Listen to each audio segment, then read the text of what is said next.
杏鲍菇和西葫芦是我们餐桌上最常见的一道食材，但是在家里面总是做不好。大家好，欢迎来到烟火味厨房，我是阿光。今天就把最家常的做法分享给大家。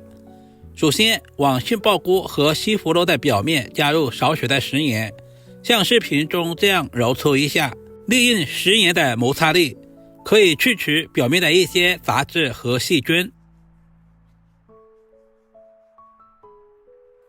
接下来加入多一点的清水，都淘洗2遍，直到把表面的一些杂质全部淘洗干净。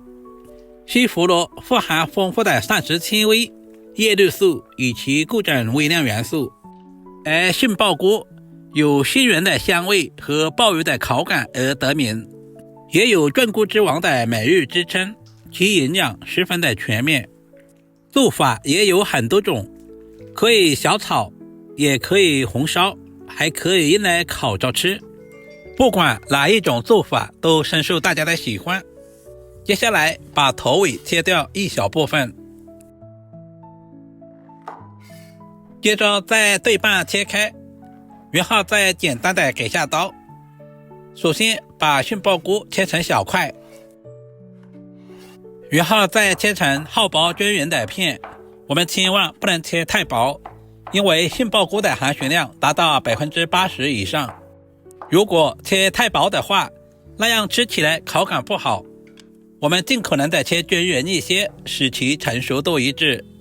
全部切好放在盘中。接下来把西葫芦的头和尾切掉一小部分，然后对半切开。接着再分成4等份，中间的瓜瓤含水量特别重，我们一定要处理一下，这样炒制的过程中就不会水汪汪的。接下来再切成大约2个硬币厚的薄片。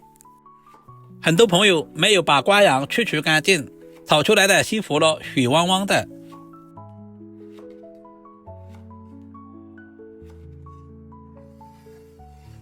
全部切好放在大一点的碗中。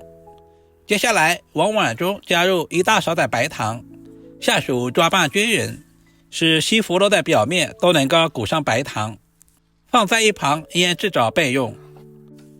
接下来准备一小块瘦肉，挑选瘦肉我们最好挑选前腿肉或者是里脊肉，因为这个部位的肉特别的鲜嫩，没有什么筋膜。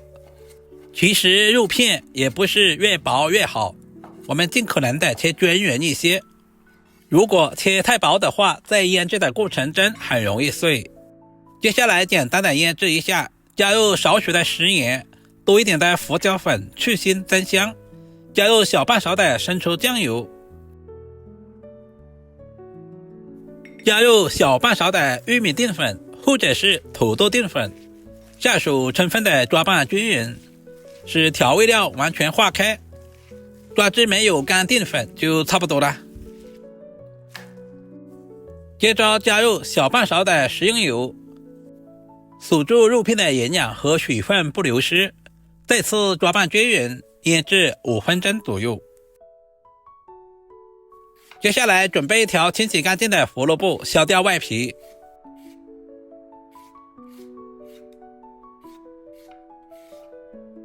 接着切成小段，胡萝卜也是小孩子们特别喜欢吃的，富含丰富的胡萝卜素。接下来同样切成厚薄均匀的片，因为胡萝卜的质地比较硬，我们不需要切太厚，大约切成1个硬币的厚度就可以啦。全部切好放在准备好的盘中备用。接下来准备小把清洗干净的香葱，把香葱直接切成3公分左右的小长段，全部切好放在盘中。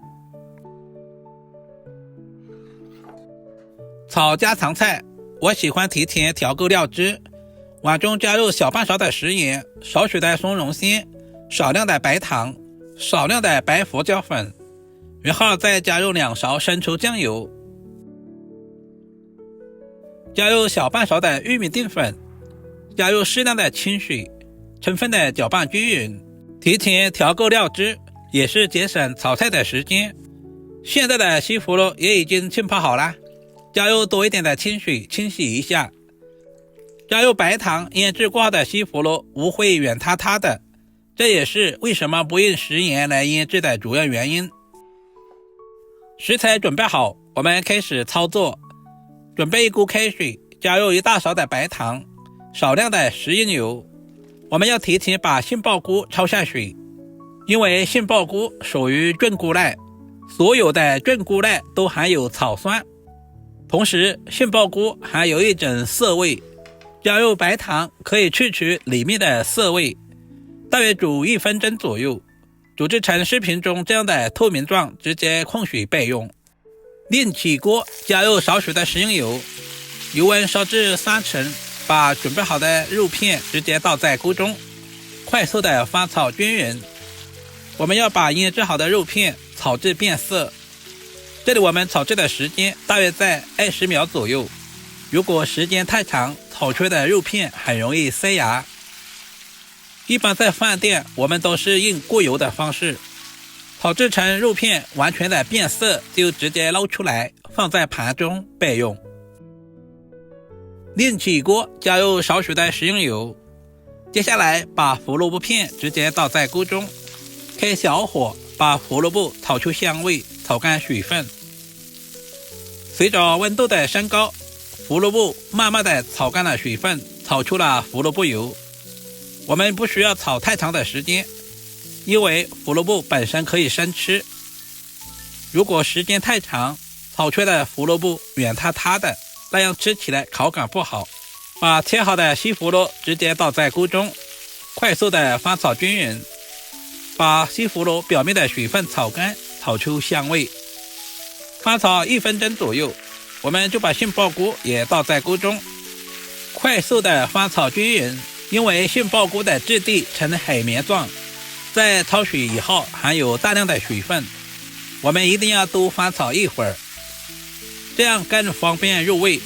大约翻炒1分钟左右，接下来把准备好的料汁直接倒在锅中，快速的翻炒均匀，把调味料炒至化开，使所有的食材炒至入味。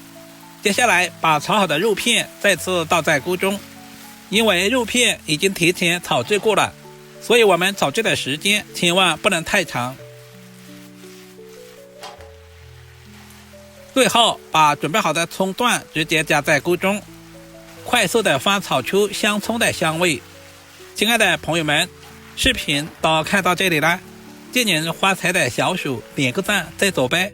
您的每一个点赞留言都是我前进最大的动力，非常感谢。炒制成视频中这样就可以出锅装盘了。一道营养又美味的杏鲍菇西葫芦炒肉片就这样做好了，是不是非常的简单？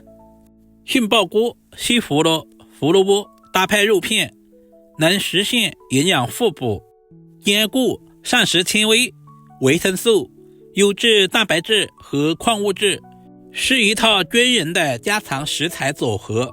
如果视频对您的厨艺有那么一点点帮助，就麻烦点赞收藏。好了，视频就简单的分享到这里啦，我们下个视频再见吧。